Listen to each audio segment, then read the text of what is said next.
Some people are born with a ticking time bomb in their brain, and they live their whole life without knowing until one day everything breaks. My name is Natasha.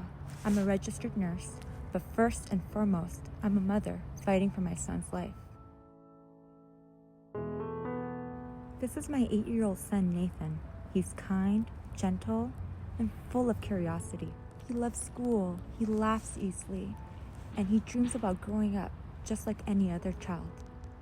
But our family lives with the fear that no parent should ever have to carry. Nathan was diagnosed with a large grade 4 complex brain arteriovenous malformation, also called a brain AVM. So normally, high pressure blood flows through an artery and into a capillary, which is like a roadblock and slows the blood down, and then into a vein. But in an AVM, the capillary is missing. So you get blood flowing directly from an artery into a vein. The brain was never designed to handle that. So this can lead to high pressure blood flow, which can cause a devastating bleed or a stroke. One of the most dangerous things about brain AVMs is that many people feel completely normal. No pain, no warning, no countdown.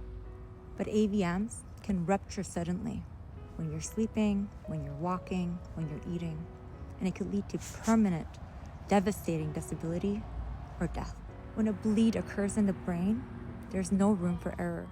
Survivors may face loss of speech, paralysis, chronic seizures, or cognitive and personality changes. This is why families say our lives split into before and after. Parents learn to listen to breathing at night. They learn to memorize pupil changes. And they also learn to read imaging reports that they never wanted to understand. Patients live with uncertainty. They keep thinking, is this headache different? Can I exercise? Can I sleep?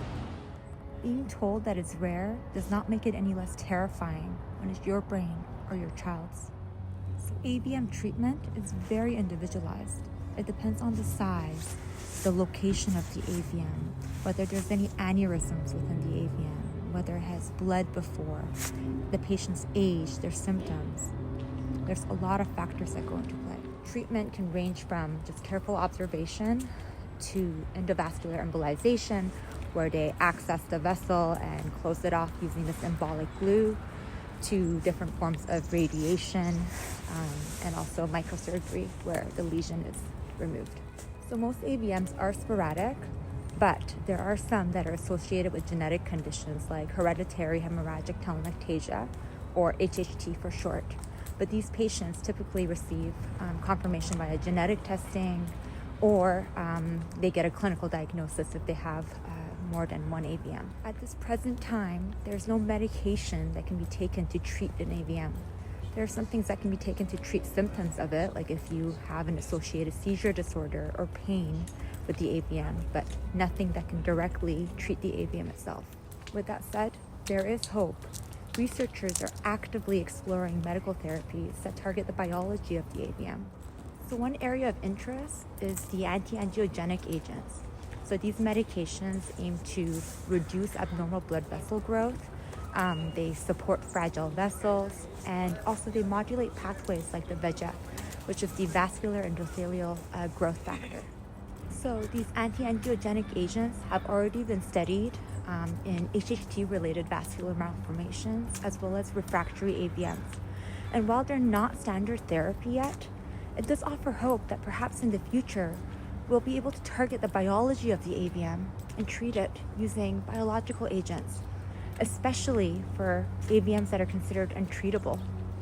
And we won't have to resort to radiosurgery, microsurgery, or embolization. This is not a false promise. This is a hope that we're making progress. So while brain AVMs are rare, the devastation is not rare to the families currently living it. So here's the truth that I need parents to hear.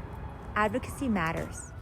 Outcomes are improved when families ask questions, seek second opinions, and care is centralized to experienced neurovascular teams. So if you or someone you love has a brain AVM, just remember, education is power, advocacy is protection, and hope is real.